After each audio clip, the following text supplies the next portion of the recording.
All right, we are live, crossing the streams. We're crossing so many streams. We have the return of Zack Wiseman. Yay! Hello. Zack And his is band here. Zack Attack. Yeah, I've been trying to click those link buttons every single week, and I can't get in. So I'm glad you let me back on, Jeff. Thank you very much. Well, I've never been fired from a podcast before. That's cool. I don't know if you can you actually fire somebody from a podcast? Yeah. Well, let's Zack, you get to do kick us off with the theme song. So let's get going with that, and then we'll turn it over to Ron for the second slide. Go ahead. Here's the story of some lonely fellows who spend way too much time watching the TV. All of them have jobs and friends. Well, not really. Just between you and me. Ron. They made a live show out of their hobby. Every TV watcher's TV watching dream. Jeff runs Sal and Bob, and there's Howard and Zach. They call it Crossing Streams. And then one day they went live on all the platforms. You could hear the people laughing, shout, and scream. Still can't find another word that rhymes with platform. But man, we crossed the streams. We crossed the streams. We crossed the streams. We crossed the streams. We're crossing the streams. Do it here. Cross the streams. All right. We got look, Lee is so excited that Zack is back. Hi. We're all excited. Hey Jerry, what's up, buddy? We've got such an amazing show. Oh my God, Zack, tell us what you've been up to, because I think you've got like 50 more podcasts, award-winning podcasts. So much. I've been winning awards. I've been winning grant money. If you can see behind me, there's roughly $50,000 in cash. I just keep winning all these stupid shows that I start. So we have this new show called DJ Khaled. Hey, that's how you do it. I got the keys. No, we started this new show called a PowerPoint presentation, where we do improv based PowerPoint slides based on stupid topics. Mr. Dwoskin was on not too long ago, and he did a phenomenal job. We won podcast a year from the Scene Snobs for No Time to Binge, which is that weird show where we watch just the first episode and the last episode of a show and try to just make up what happens in the middle. I don't know. There's a bunch of weird stuff going on. If you just go to Some Nobodies, you can see all that fun business that we're doing. Nice. All right. Well, it is fun. He's got tons of shit. No one works harder than Zack Wiseman. No one. It's true. It's so good. All right, before we go on, let's give it 1 second for our brothers and sisters in the Ukraine. Thinking of them, and we should find a sister podcast. You think one of these countries would go in and just stop this already? It's insane. I mean, we should find a sister podcast in Ukraine. See if there's somebody out there. We should do that. And then while we're talking about that, let's go over the rules of the podcast as set forth by superfans Carmen and Jerry. If anyone on the show drinks, you drink. There's a technical issue, drink. If you have to be asked what platform your show is on, drink. If your name goes on the screen, drink. If we forget somebody's name, drink. Boom. That's pretty good. That's a lot of drinking. That's a lot of drinking. And then also Jerry, our super fan, he is giving away. He's graciously donated an original art piece. So this is 4 examples, but he'll draw anything you want. A little 3.5 by 5.5. If you go to my Instagram, I guess there's a .com in there, but like Instagram.com/Jeff Dwoskin Show, and look for that image. All you have to do is reply to that image. #CTS, Crossing the Streams, CTS show, and then you'll be entered to win. And we're doing that all April. So head on over there. There's also, I believe, a link in the show notes of this if you're watching it live or on YouTube in the little notes there. So definitely do that. Some talent in that graphic. Some talent, right? I mean, look at that. It's insane. Like, right? I'm trying to pick out the one that's the most impressive, and they're all impressive. I've never seen anyone draw more realistic pencils than that. I know. It's crazy. It's really like It's a bold decision too to draw Darth Maul with half a pencil face. Yeah, Mhm. especially that half. Yeah, True. most people. It's It's a good half. it's his good half. And here's Hmm. Jerry. Hey, what's up? Ooh. Libby. That's the artist in residence. So okay, so let's talk about Gilbert Gottfried passed away. That one's this is me. I got to work with him one time in Michigan. He was a cool dude, very Did quiet. you work with him in Ann Arbor? I worked with him at the Magic Bag Theater. Yeah. And it was right after he got fired from Aflac. And he was cool, but I gotta say, like the on-stage Gilbert and backstage Gilbert, he was very shy, very quiet backstage guy. And then he gets on stage, he's like, I can't. It's like it's like so man. Yeah. Go ahead. Sorry, Jeff. This one just hit me really hard. I know we've lost a lot of great ones recently, but I freaking loved Gilbert, and I just admired how talented he was so much. And when I was listening to Howard Stern quite a bit, he was on Howard Stern a million times, and he told an amazing story about how Seinfeld hates him, because he does a dead-on Seinfeld impression, and when they used to work together back when they were up and comers, he used to do Seinfeld before Seinfeld would get on stage. Backstage, he used to just walk around doing Seinfeld, and Seinfeld used to get really pissed off, and it continued on throughout their whole careers. He hated him, so it's just he's just so freaking brilliant.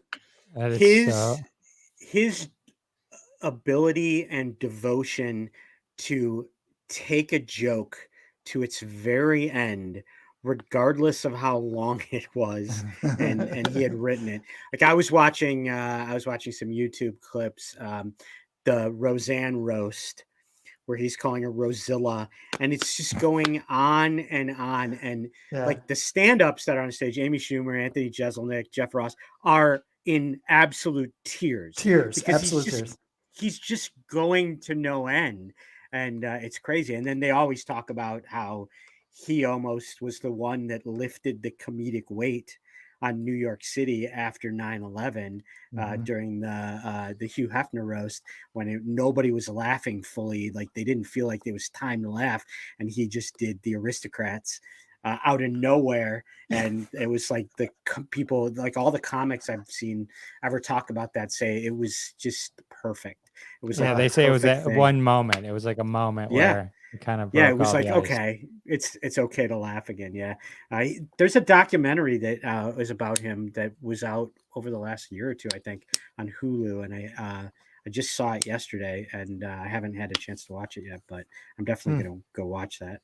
So on my Twitter, I retweeted, I shared with some of you guys, and I put it on my Facebook. There is a 5-minute clip of Gilbert on the Hollywood Squares, where it's the end of one of the games and he's the only square left. So both the contestants need him, and he stumps them back and forth for 5 straight minutes. It is by far, I can't even tell you how many times I've watched it. It's the funniest thing. I wouldn't say he stumped you them. Fool! Way to say, you fool! That's he gives the answer and they give the wrong response. They were idiots. It's like so. But still, it's so funny. Great. And the best part about it is, which is different than the Aristocrats, it's completely family friendly. Yeah, that's true. So you can play it. You can play it. But it's speaking of podcasts, his podcast, great, amazing. Excellent. And he was almost a savant for like movie and TV of like the 30s, 40s, 50s. He was brilliant and knowledgeable about that stuff. How did he die? I heard he was battling a long disease, but I didn't hear what it was. I don't know that they said. Yeah, no, they did. He had a muscular disease that eventually affected his heart. So yeah, that was like a rare muscular disease that eventually led to his heart. Bless you, Ron. Thank you. The silence. That pictures that were going around of Norm Macdonald and Saget, Gilbert, and they got that off of Gilbert's Twitter feed. He had posted that like not too long ago. And then Yeah, he's Just a little funny Gilbert thing that a little extra show thing that I've never talked about, but it came out a couple summers ago. Was 3 episodes on Netflix of Bumping Mics with Dave Attell and Jeff Ross. They had done a tour of that, and they did 3 nights in a row at the Comedy Cellar in New York, and just hysterical improv of just joke telling. And then each of the nights they had various other comics and other celebrities pop on stage. And the second night, Gilbert did the introduction, and then he told a joke near the end, and it just was so typical Gilbert. It was just out of control. It was great. my favorite. I tried to get when I worked with Gilbert, I was telling him like my favorite Gilbert joke when we were backstage, and I was trying to get him to do it on stage. Was it the Ben Gazzara joke? It's the one. You want me to do it? I'll do it if you want. Okay. It's all right. Ready? Okay. Let me see if I can do this. Two old men. All right, I'll try and do this right. That's not Two bad. old men are sitting on a bench, and the one man turns to the other man and says, "I'm gonna guess your age." And the other man says, I'm gonna guess your age." And the man says, "Okay." So he says, "All right, stand up." And the man stands up, and he says, "Now, drop your pants." He goes, what is that? "Just drop your pants." And so he drops his pants. He goes, "Now bend over." "Why do I do just to bend over?" And so the guy bends over. He goes, "Now grab your ankle." "Why don't you go just grab your ankles?" "Now take your fingers and shove them up your ass." "Why do I have to just take your fingers and shove them up?" And the guy takes his finger and shove it. And then he goes, "You're 96. And the other man says, "Oh my God, how did you know?" "You told me last week." I That's don't awesome, remember whether it was a comedy special or a talk show, but there's a joke. I can't find it anywhere on YouTube of him doing it, but it's a whole joke with a ridiculously long setup about aliens. And I was out in a field and the aliens, and he goes on and on and on. And the alien comes out, and psychically he spoke to my mind, and he said, "Ben Gazzara is a good actor. Why can't he get a series?" And that was the punchline. Like, just out of nowhere, a Ben Gazzara. His Friars roast, I think it was, of George Takei, which went on for how long did this go on for? That it was nothing but homosexual jokes, one after the other. They're all completely foul, and only Gilbert Gottfried could just launch a stream of these things. And he had people in tears. George Takei was in tears, laughing so hard at this. And only George Takei, only Gilbert Gottfried could get away with something seriously. like that. Yeah. He was amazing. Yeah, we lost some good ones, man. Yeah, Had some unique ones too. Yeah, crazy. All right. Well, that was good reminiscing, boys. So last week, just crossing the streams, we talk about TV shows that you should be binging. We answer the age-old question: what should I watch next? Last week, episode 69. This is episode 70. Can you believe it? 70 episodes. If you head over to the YouTube, the Jeff Dwoskin Show channel on YouTube, we have all 69, soon to be 70 episodes streaming. So many suggestions for you. Last week, we talked about Life and Beth, Trusting No One, Jimmy Savile, A British Horror Story. Bob brought the whole show to a depressing halt. And then we had the craziest the Batman thing. Ron hated it. Everyone else liked it. But it was quite not me. I haven't seen it, but I have right for those who have seen it. And It's it comes out on HBO Max on the 18th. When does it come out on Betamax? It's so bad. Good burn. Ginsburn. It's so bad. It's a Ginsburn. What the hell was that? All right. This week we got the Guernsey Literary and Potato Peel Pie Society. We have The Bubble, The Gilded Age, and The Marvelous Mrs. Maisel. All right. Hey, Jeff, before we launch into those, I hate to put him on the spot, but I was wondering, is there any chance of a Netflix metrics? I was going to ask the same thing, Howard. Well, if you give me exactly 3 seconds, I probably can whip one up. I just got to see what's on there because I could do a review and then give you time to get it set up. Yeah, go ahead. Does that work out? Yeah, of course. Go ahead. All right, Awesome. let's do the Guernsey Literary and Potato Peel Society. Right. Insane name. This is one of the half the value, half the joy of putting that show out here is to be reviewed. Jeff was trying to get you to say it without making a mistake, and true to form, you made another mistake, so that's great. And this What did I do? You missed a word or two, but that's okay. It's a Guernsey listen. Literary and Potato Peel Society. Potato Peel Pie Society.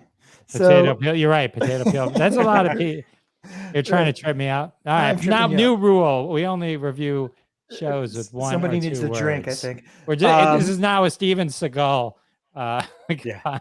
So this was actually a New York Times best-selling book from a few years back. The film is a 2018 film that had been picked up by Netflix fairly recently. It's 2 hours and about 2 hours right on the dot for, like I said, Netflix. It's a super interesting premise, you guys. First off, does anybody know where Guernsey is? Guernsey is interesting because it is a Channel island in the UK. It is. Here's something interesting. It's British, but not actually part of the United Kingdom. So I was incorrect in saying that it's part of the UK. And it was one of the only parts of Britain that were occupied by the Germans. So during World War II, and that's when this movie is set, and it is about a group of 5 people that live on the island during the occupation, and there's a curfew, as there are in many occupations, and they had broken curfew. They were accosted by German soldiers late at night, and in order to avoid being thrown in jail, they said, well, we were at our club meeting. And the German says, what was your club? And they said, just completely off the cuff, the Guernsey Literary and Potato Peel Pie Society, like as a joke, like they made it up. And fast forward 5 years, the club became an actual club. Like they actually met and talked about literature and talked about books during the entire breadth of the war. What ends up happening, and this is where the story takes the turn and where it becomes an actual story. One of the members of the club reaches out to the main actor in the movie, Lily James. And by the way, do you guys know Lily James? She's been in a million things. She's Pam and Tommy. She's Pam and Tommy, exactly. And I loved her in Downton Abbey, and I've loved her in Yesterday, and just she's been in a bunch of stuff. She is a famous writer in the movie, and one of the people in the Guernsey Literary Society reaches out to her saying, hey, I have one of your books here on the island of Guernsey. I was hoping you can help me get another book. And she said, I would be happy to do it, but can you tell me more about this literary society and what the hell this whole thing is about? And he's like, it's kind of a bit of a secret, kind of a bit of a thing we don't want to talk about. And long story short, she ends up making a trip to Guernsey to find out what the hell this thing is and to understand how they survived during the war with occupation and all that stuff. And from that comes a love interest, an interesting side story, a couple of intrigue pieces. And it just branches out into this beautifully laid out story that all kind of comes together at the end. And I will just say this, for those of you that don't know, Mike Newell is the director of this. Mike Newell, my favorite Mike Newell movie as director was by far 4 Weddings and a Funeral. And if you watch this movie, it's very British, although there's some French elements to it. It feels like 4 Weddings and a Funeral. And if you're one of these people out there that just love 4 Weddings and a Funeral, there will be a familiarness to the vibe of even though this isn't a comedy, there are some humorous anecdotes in it, but it has the vibe of the way it cuts and blends and moves the characters back and forth. And there's so much variety, and that is all kind of built into like one tapestry that somehow works. And I love that about him. Mike Newell also did Donnie Brasco. He became famous for all the Harry Potter movies that he did. Right. And that's actually part of what I think what sold this to the greater public. It didn't make a ton of money. It only boxed $23 million. But look, it started off as an independent film, and I don't think they ever meant it to be a blockbuster. I think it was meant to be a well-written, well-cast, and well-produced show.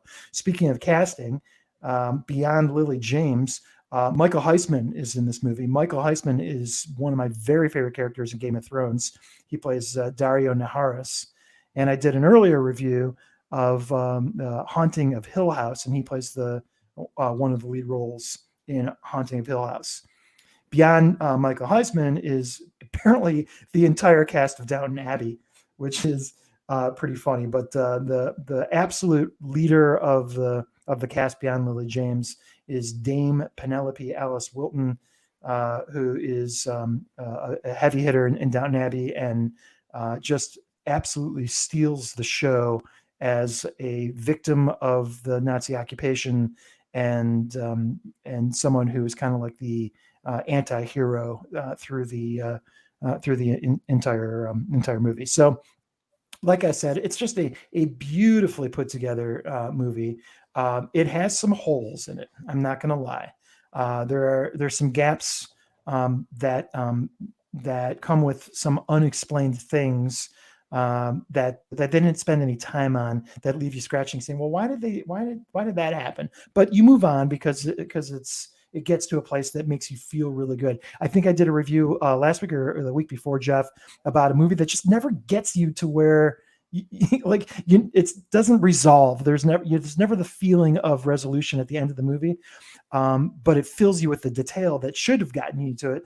This is the reverse. This doesn't give you any of the detail that you need, but if the resolution at the end is such a great payoff in this movie, and it's like I keep saying, it's beautiful. It makes you feel good. It's historical because the Nazis did occupy Guernsey, and I really, really enjoyed it, and I think this is an excellent 2-hour diversion.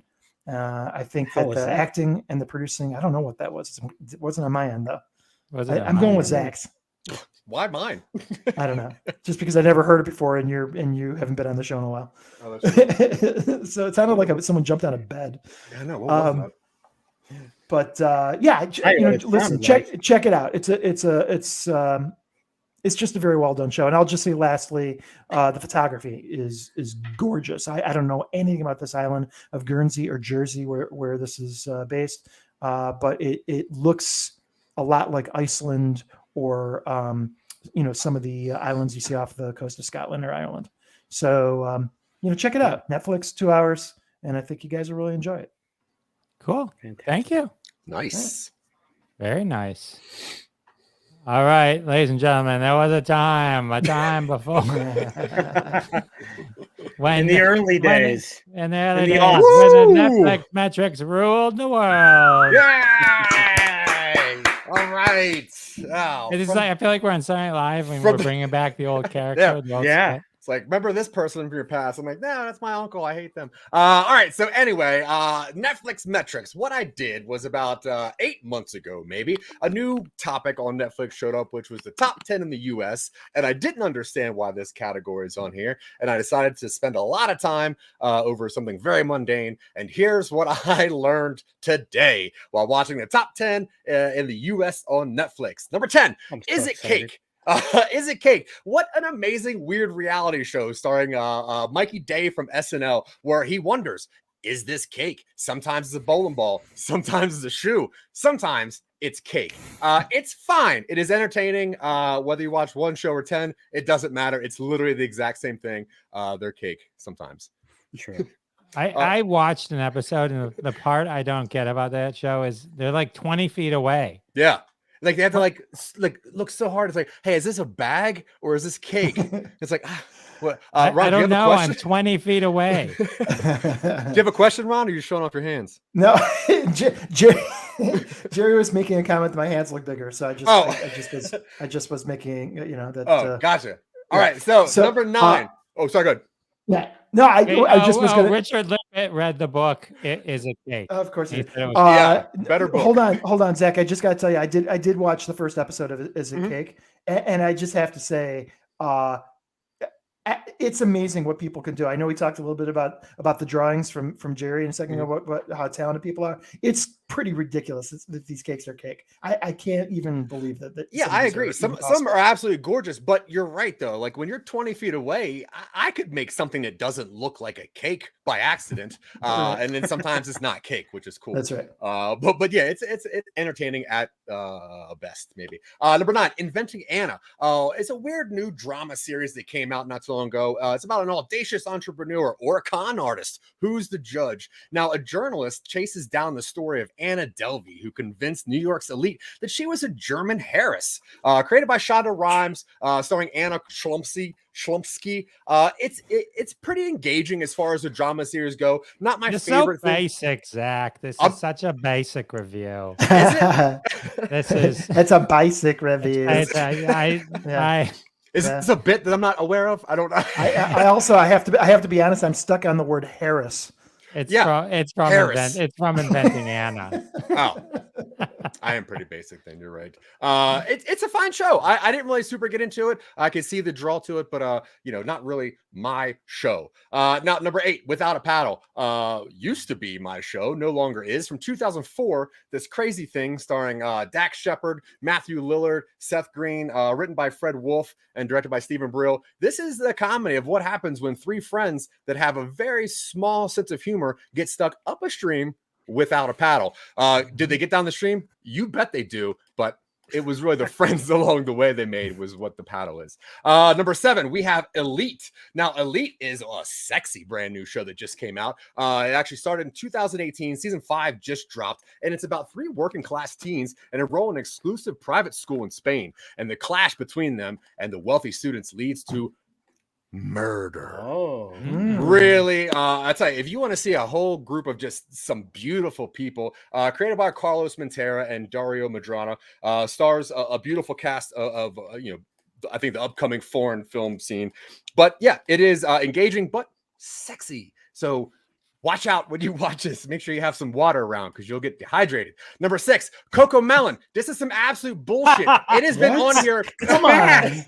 It has been on here for 441 days. I do not understand how this show still exists. It is a crazy little show where people just do not pay attention to babies. But anyway, watch it if you want to. I choose not to. Number 5, you have The Call, which is a 2020 thriller. It comes in a tight 130, which I always like. It's connected by phone in the same home, but 20 years apart. A serial killer puts another woman's past and life on the line to change her own fate. One of these cool little thrillers where you can't tell if it's time dilation or if somebody's actually in the wall, like, Matthew McConaughey or not. But it is a foreign film, which I'm a super big fan of because I think they really tell the most encapsulating stories right now and engaging stories. So I try to find all the foreign films, as Ron Limpet will, I think he will agree. Have you seen this one, Ron, The Call? I have not seen this one, but it's actually on my list. I would I'd love to see it. Yeah, if you're into you're being so dramatic. If you're into East Asian thrillers, which are usually some terrifying stuff, that one's really cool. Number 4, Better Call Saul. Everybody knows this. Beautiful show. A great adaptation of a spinoff of, obviously. Supposedly they're bringing back Walter Bryan Cranston and Jesse. Nice. for the finale. But hold on. I think what you see in Netflix though is season 5, right? So season 6 is starting, I believe, next week or 2 weeks from now. Oh, really?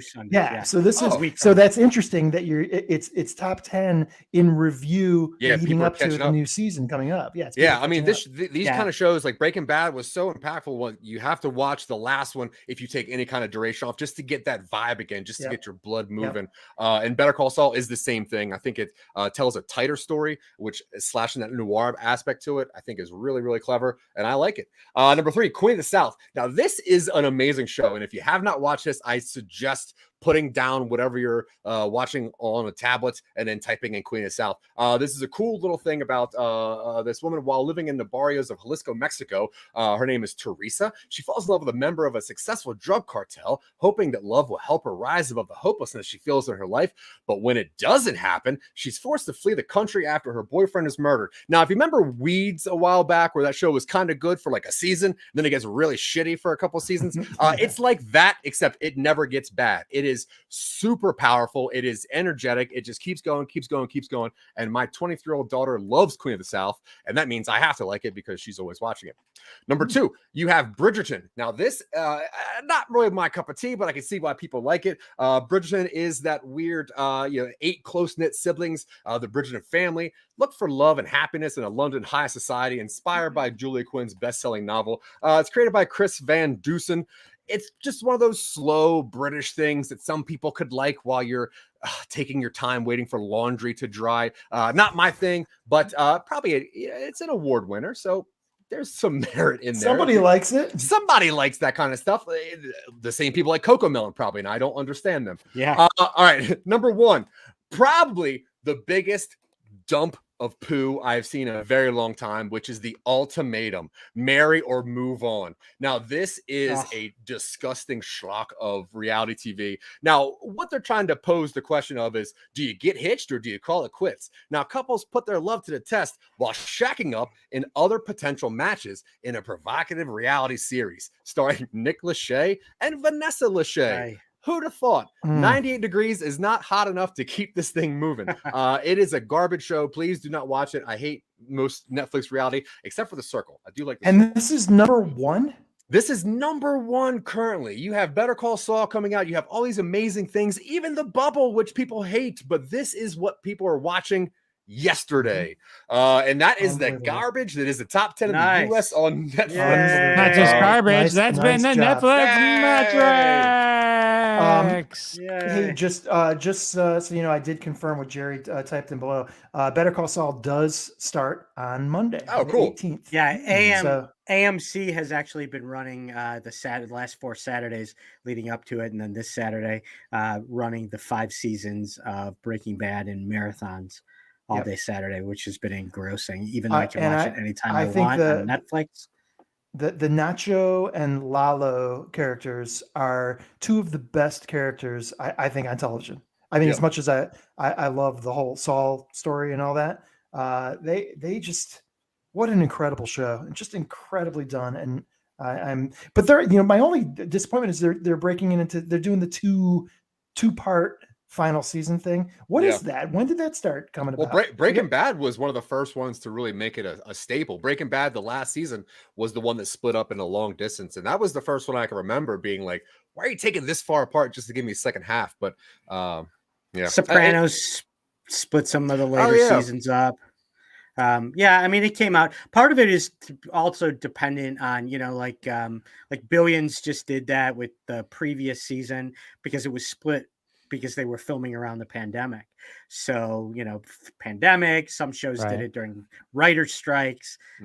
So it's just, depends on the situation. It seems like all the great shows are ending with split final seasons. Ozark, Game of Thrones, and now, Better Call Saul. It's annoying, if you ask me. It's annoying. I guess that's my point. All right, so let's move on. Let's do The Bubble. Oh, hey, cool. It's my turn. All right, so The Bubble, which is a brand new comedy movie that just came out a couple weeks ago, actually. Now, I watched this the second it came out because of the cover box. I'm a 90s kid, so I say cover box. I think it's a poster or whatever. And on the cover box was, Karen Gillan. You have Leslie Mann. You have Pedro Pascal. You have all these beautiful David Duchovny. You even have who else? Aguz Khan from Taskmaster. You have Keegan Michael Key. You have some amazing cast on here. And I'm like, what is this movie about? So it's directed by Judd Apatow, and it's written also by Judd Apatow as well as Pam Brady. And you might know Pam Brady. She's a producer of like phenomenal comedies like South Park and a couple of, she also wrote Hot Rod.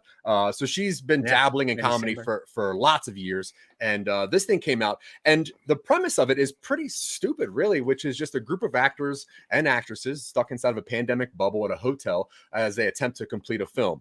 Now, the premise of this film is this cast of people that have been together for 6 other films that are huge mega blockbusters called Cliff Beasts. Now, they're filming Cliff Beast 6, and because of the pandemic, they all have to go in this British hotel and quarantine. So pretty much it's kind of a mockumentary on what like actors and the elite would do when being forced to quarantine for, a high level, production of a movie. the cool thing is that while they were making this movie, they actually put it out as though they were making a movie called Cliff B6, The Battle for Everest, Memories of the Requiem. So people thought they were making this really crappy action What the movie hell? and we're talking bad about it. But it turns out they were making a movie about making a movie. Now, the cool thing is that inside this movie is a third movie. So it's making a movie about making a movie while making a movie. Now, the cool thing for me is that it has a couple of standout stars. The main cast is Harry Trevaldwin, plays a character named Gunther, who has one of the most interesting faces I've ever seen of a human being, and so clever, very fast as far as wit goes. Really a new style of humor. You also have Samson Kayo as Bola, and these two are people that just kind of work in the hotel and are the main people that they're allowed to interact with. And it's all them interacting with these elite people. You know, Pedro Pascal has he's a character that has a drug problem and a sex problem, and he falls in love with somebody at the hotel who just wants to know what love is, you know. Then you have Leslie Mann, who is Judd Apatow's wife, and she gets to act along her daughter, who's Iris Apatow. And it's interesting how like each of these celebrities have to interact with each other, because Keegan-Michael Key is, you know, he's a celebrity, and in this movie he's like an action celebrity. But he comes across Judd Apatow's daughter, Iris, who is a TikTok superstar. She has 20 million followers on TikTok, and he's so jealous of her and her TikTok abilities that he keeps like trying to get her to put him in her TikTok dances. And it's just so weird to see what I could think high-level actors and actresses are stuck doing while having to, you know, have the time of their life making billions of dollars. Now, I thought this movie was so funny, and I made my daughter watch it as well, and she's like, "Oh, this is really funny." And then for this show, I looked up the reviews, and people hate this movie, and I don't fully understand. IMDb has this thing down as like 3 out of 10, I think, and there's so many number ones. I like Apatow's style. I think that his comedy changes with what he's making. He's not the same style of comedian, and I really like what he's doing. Also, you have James McAvoy, John Cena, Daisy Ridley, Fred Armisen, Dennis Hopper's daughter makes her first acting appearance in here. The wife of Borat. You even have Beck in this movie. So it starts at a cast in a really, really weird movie. Kate McKinnon's in it. Yeah, I definitely suggest take it in. It is not a deep movie. But No there is no Judd Apatow's deep. yeah. Hey, Apatow will do some serious cool stuff, and he has some comedies that I think are just brilliant. This one, I liked just for what it was. I'm probably not going to rewatch it, but I liked it for what it was. Fair enough. Cool. Interesting. Lee missed you, by the way. Oh, We did. I missed you, Lee. Love Leslie Mann. I think she's awesome. Oh, she's great. Great. She's very. All right, so we should check this out. Get some. I think so. I like this movie. It's just like it's celebrities being put in their place by people that don't want to be putting celebrities in their place while trying to stick things in their nose. And Fred Armisen's the director's movie. It really, really clever, funny, fast movie. Zach went through his entire review without using the word aggressively. So I don't know if that means a good thing or a bad thing, but it's just something of note. Something else of note is The Gilded Age. The Gilded Age. The Gilded Age. From the creators of Downton Abbey comes The Gilded Age. So Jeff is quite a gentleman. I am. So this is not a normal show for me. I have to say I'm shocked by this. I literally am frozen with this movie. Go ahead. I watched it with my wife, and I called this show The Real Housewives of Old New York. Like that's what I call this. I will say unabashedly that I can't tell you anything of note that happens in this show, but enjoyed every episode. No, gilded means like it's got like ornate gold in it, right? Is that what gilded means, or is the it like Gilded Age was a period of immense economic change and of great conflict between the old ways and the brand new systems, where huge fortunes were won and lost. So the Gilded Age takes place in 1882.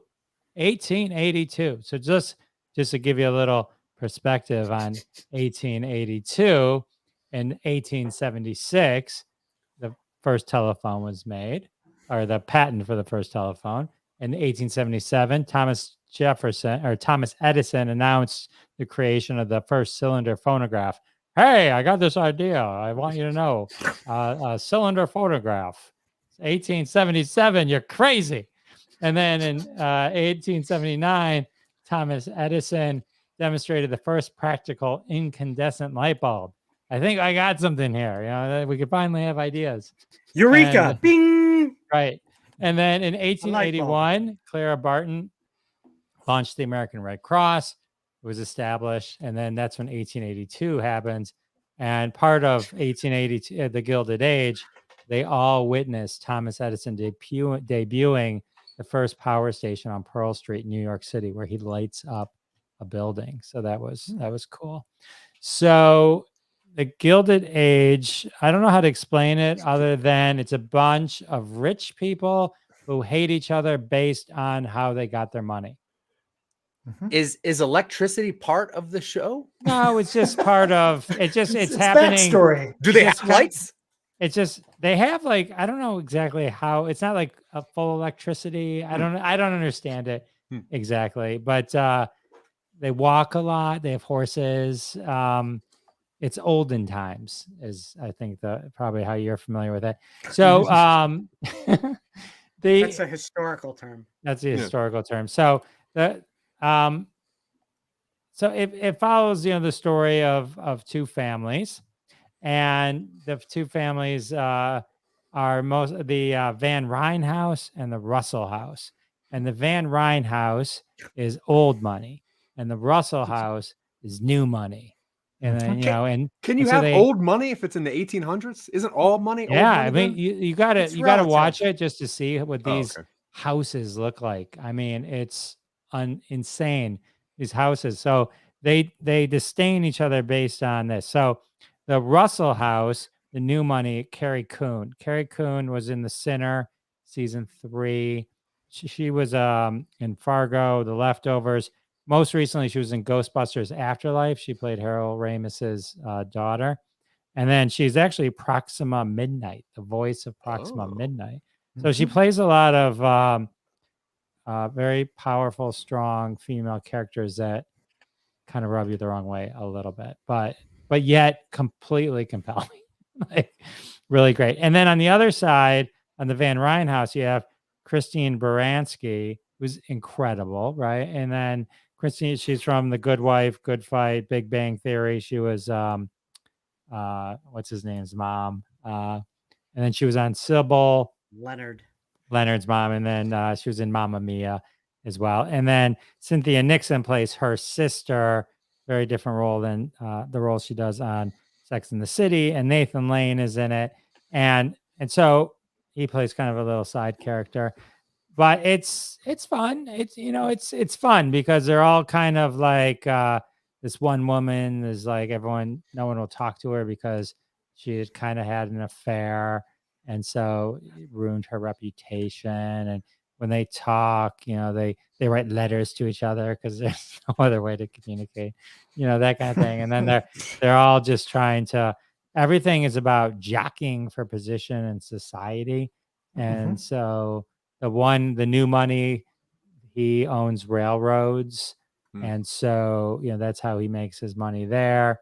And so I think they're based on certain real people, but it does take place in the same universe as Downton Abbey. So I read somewhere that they wanted. So Downton Abbey was, it began turn of the century, went into World War I, and then finished in the 20s and 30s. So this sounds like Gilded Age if it's in the 1880s. Yeah, a prequel to Downton. It's prequel. Yep. Yeah. Right. So it's a lot of it's a lot of the same. I haven't watched Downton Abbey. I partial watch it because my wife watches it. So I'll walk in and I'll sit and I'll watch like a half hour of it or something. It's a similar structure where you have the people that own the house, and then the servants, and they're all a whole character set in themselves, and those are actually some of the more interesting characters on the show. But you have all that, and it's all the snotty rich things. So is the cast Do they pretend? Is it like one of those things where like the American aristocracy sound like British people, or do they sound like they're Americans? No, they're Americans. They're Americans. You know, they all listen to Kid Rock. I mean, You know what I'm talking? they're like right, they're right. American. They're True, so American. Yeah. true Americans. Yeah, Yeah. true American. Camaro driving Americans. Yeah. Yeah. But I gotta say, I'll just say it's a fun, brainless show just to watch these rich people fighting and hating each other just because they don't like where they got the money from. And you know, a little drama and like, you know, it's just funny. Like 1882 drama is different than, you know, 2020 drama, you know, stuff. We've come a long way. I've you'll always find. felt that. Yeah. Yeah, you'll Mhm. find we've We come all a got long lights way. now. Right, exactly. But I recommend it. I say Ooh. check it out. It's a great Interesting. show just to kind of watch. It's I There's no mean, it's, social the media back then, visuals so. are beautiful. The you know, all the costumes are pretty cool, and it's just kind of And this is on This is on Netflix, right? This is on HBO. Oh, HBO HBO. Max. Okay, we got it. It's And 9 so- episodes. There are 9 episodes. So on Downton Abbey, there is no nudity or violence or anything like that. How is it with Gilded Age? I do not believe I recall any nudity or anything. I mean, they wear all these clothes that are like, It's a you lot know, of you clothes. can barely see their neck. You can Yeah, it's a basically lot of their neck clothes. and above. Yeah. Yeah. You got a sexy head. I got a sexy head. Right. Right. So Interesting. Does anybody die of syphilis? You know, nobody. I can't recall anyone dying in season. Well, 1. you know, Sal hasn't been on in a couple weeks. Oh no. Oh, I hope so. Wow. Syphilis got him. Yeah. Jeff, I love your Thomas Edison impression. It's not as good as your as your Godfrey impression. But Yeah, your Thomas Gilbert Edison- Godfrey impression Yeah, is right on. Godfrey was spot on. Thomas Edison, from my recollection, is pretty good also. So good job. Thank you. I've heard Jeff referred to as the next generation's Rich Little. So, I've heard that too. All right, guys. Thank you. I appreciate that. All right, let's go on to our final. yeah, Let's end it with the marvelous Mrs. the marvelous Mrs. Maisel. Maisel. So, an Amazon Prime show. So, just wrapped up season 4, and I'll just briefly, for those who haven't watched, just give a little background on the show. So, Mrs. Maisel, the show takes place in begins in kind of late 50s era New York. Midge Maisel is a Jewish mother, housewife, whose husband wants to be a stand-up comic, and goes to some open mic essentially in the village. He decides he wants a divorce and is leaving her, and she, in a fit of anger one night, marches down to one of these clubs, grabs the microphone, gets up on stage, and just starts riffing hysterically. Susie is somebody who works at the club, who decides she wants to be her manager because she thinks she's absolutely onto something. So that's the basics of the show. The seasons follow her trying to push along her career and then her personal life. To me, I mean, Rachel Brosnahan, who plays Midge Maisel, I think she's great in the show. But to me, without question, the best part of the show are the other characters, namely her parents, who are played by Tony Shalhoub and Maren Henkel, who are fantastic. Kevin Pollak, who plays her ex-husband's father, and I can't always forget her name, that plays his wife. She's great. There's some other characters that pop up during the show. So where season 4 takes off is she's at a bit of a crossroads. She is just coming off kind of a big kind of crap moment in what was starting to be a building career. And now she kind of has to go back to step 1, sort of, to try and get her career going. It is, first of all, I will also say, I apologize for anybody that isn't Jewish watching the show, but there's like an extra 20% of the humor of the show that is extra fantastic. If you're Jewish or have Jewish friends, or it's just, there's so much good humor that that is very funny. The other thing I will say, if you haven't watched the show and you want to start from the beginning, there are a couple episodes in season 2 set in the Catskills that I consider amongst the greatest comedic episodes of television ever. The callback, the sight gags, the repeating gags during those episodes, the tomato juice, Tony Shalhoub and his singlet working out. They kill me every single time I watch those episodes. But so season 4 again picks up. What I think is, I didn't love season 3 of the show. First 2 I absolutely loved. Season 3 was good, but season 4 I think got the show back on such an amazing footing, predominantly because they focused much more, I thought, on the other characters of the show and how absolutely great they are. Tony Shalhoub, who was a professor at Columbia, I think it was, a literature professor, and now is gone back to just write for the Village Voice at the time as a literary or as a theater critic. He is in. There are few actors that every single role they do ever is amazing, and he is one of those guys. He's so good in this show. Just absolutely great. Maren Hinkle is exceptional.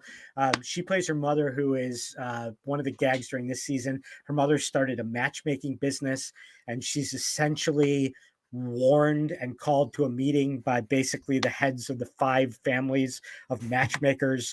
It's like African American, a Polish woman, an Irish Catholic woman. It's really, really funny. Another character who's a bit character in the show is Jane Lynch, who plays essentially one of the super famous comedians whose career has gone up and down and up and down, and her characters are all over the top, goofy, funny, but her real personality is over the top, rich and eclectic. And she's, again, another one of those people who's great in everything she does. She's so great in the show. Season 4 knocked it out of the box. And then the other character who was only meant to be in the first episode of the show and has become a recurring character in each of the 4 seasons, and I thought had the best moment in the 4th season to really set up the 5th and final season of the show, was the gentleman who plays Lenny Bruce, who she keeps running into during the show. And his moment in the season finale of season 4, telling her that she's an idiot for the way she's treating her career, and to, just stop doing what you're doing and go back to doing what helps you get to your end goal, was really a great moment, kind of out of nowhere, for a character that's been mostly comic relief during the course of the 4 seasons. So I loved season 4. Again, another great storyline, if you're Jewish, is that her ex-husband has an Asian girlfriend who he's gotten pregnant by the end of the season, and has to explain it to his parents and doesn't know how to explain it to his parents. And Kevin Pollak essentially saying, I get it. I understand. It happens. It's great. You can do whatever you want. You just have to tell your mother, or she has to convert before you tell your mother.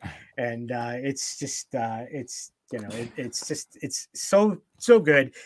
Again, the whole episode, the whole series is great. If you haven't watched, please, it's so easily bingeable.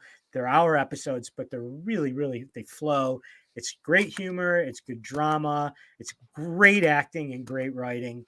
And I'm really excited for season 5. They always said that Amy Sherman Palladino always said that was the intention, was never to go beyond 5 seasons. They knew the arc of the characters, so they know how it's going to end in the way that it was always intended to end, which should be great. That they're not going to run it too long. They're going to run it to what its natural length is, and not just try and milk it. But again, I love the show. I love season 4, and it's just great. Well, Howard, so I haven't seen season 4 yet, but I am a big fan of this show, and I don't know why I haven't gotten to it yet. I need to get to it because it's such a great show, and I absolutely agree with you that Tony Shalhoub is such a superior talent on this show, and I loved that they I don't know if this was by design, but they didn't showcase him right off the bat. Like they didn't let him fly until really season 2.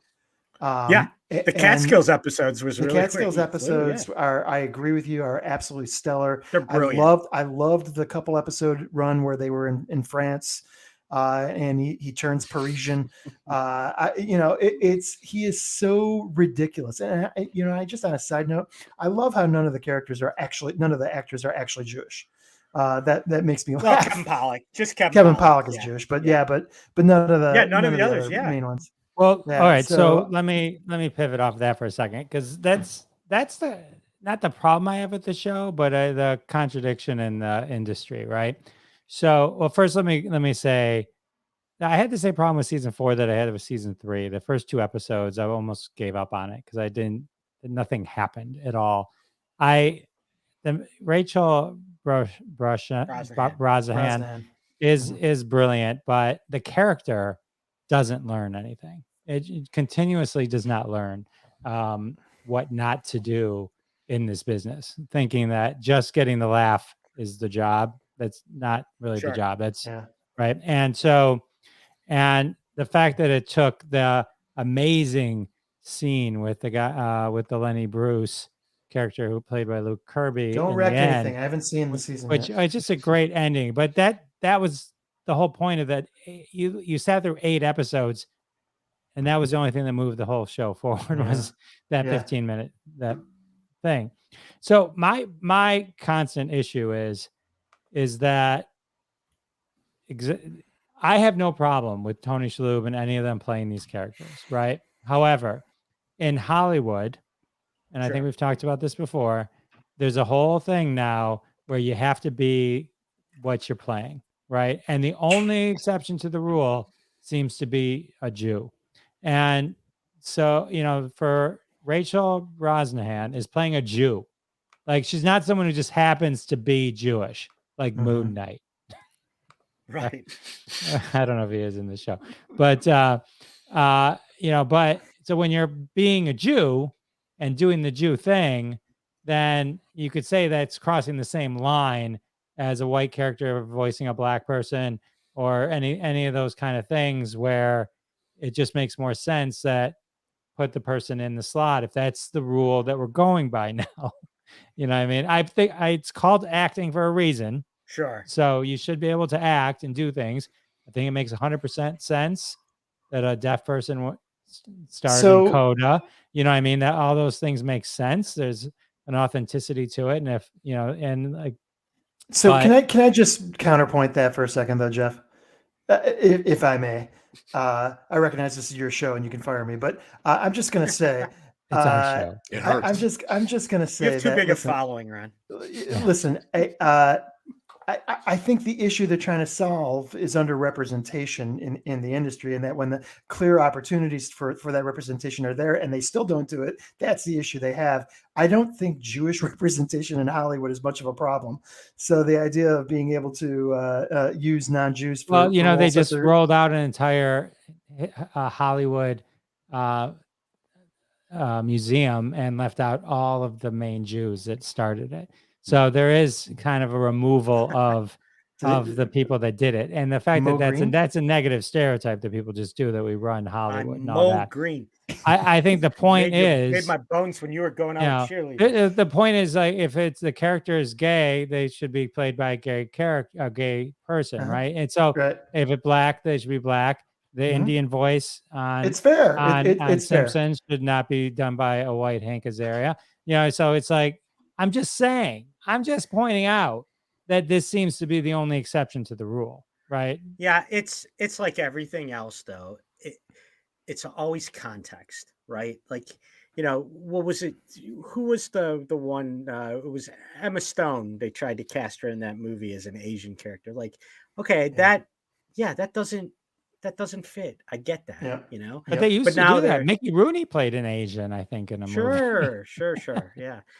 I mean, it's there's no. I'm not saying I have a problem with these characters playing it. I think they all do an amazing job. I think I was shocked to learn that Rachel Brosnahan wasn't Jewish because she plays the character She's so good. Right. I know. Well, especially when you have a show where it's like, okay, they are Jewish. Why are they Jewish? What is the point of in the story them being Jewish? Because if being Jewish is a part of it, then they should have Jewish people playing it to understand how to play that role properly. So I understand what you're saying, Jeff, because they don't have to be Jewish with the way Miss Maisel works. Like they could just be New York ex-elite, and I guess it is good that they are highlighting a Jewish community in that time, but if not played properly, then it's doing the wrong thing. So I agree with you, Jeff. Don't fire me again.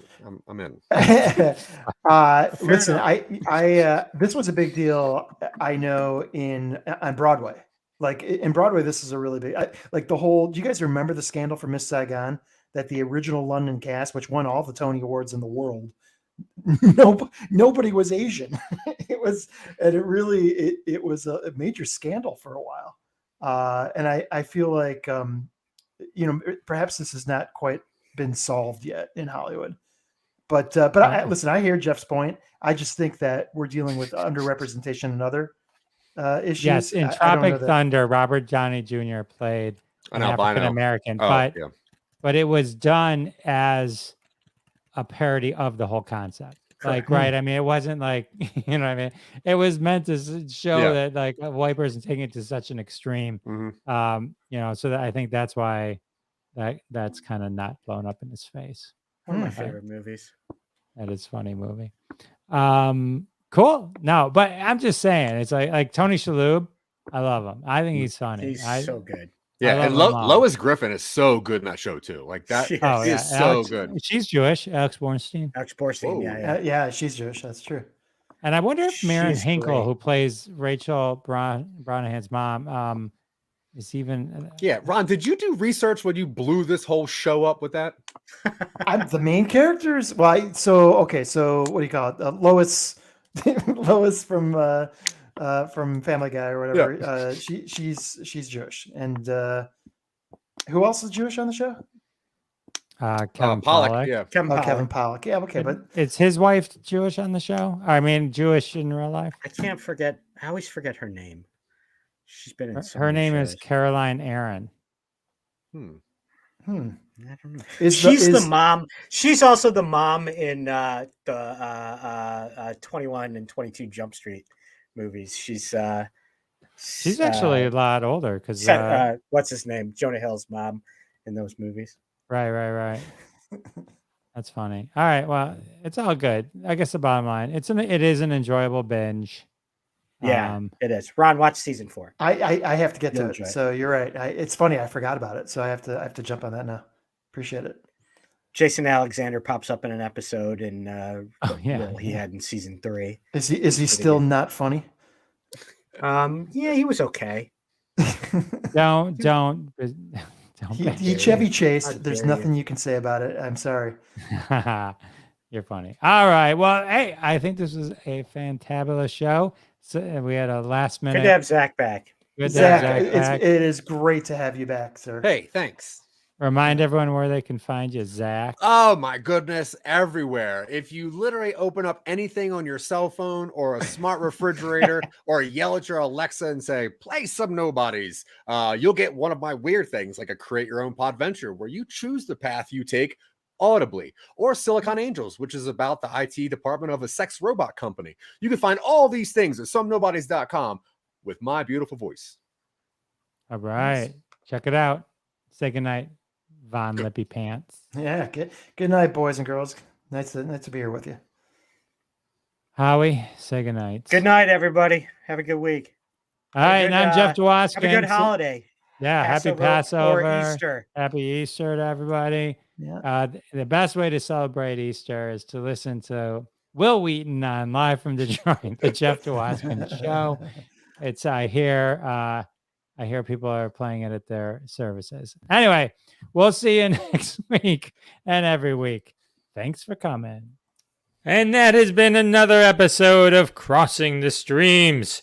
Join us every Wednesday, 9:30 p.m. Eastern Time, live on Facebook and YouTube. Follow The Jeff DeWaskin Show on YouTube to be alerted every time we go live with your hosts, Jeff DeWaskin, Ron Lippett, Howard Rosner, Bob Phillips, Sal D'Amelio. We're all in the socials. Follow us. Listen to our podcasts live from Detroit, The Jeff DeWaskin Show, The Sal and Bob Show. Check them all out, and we'll see you next week and every week when we cross more streams right here. See you then.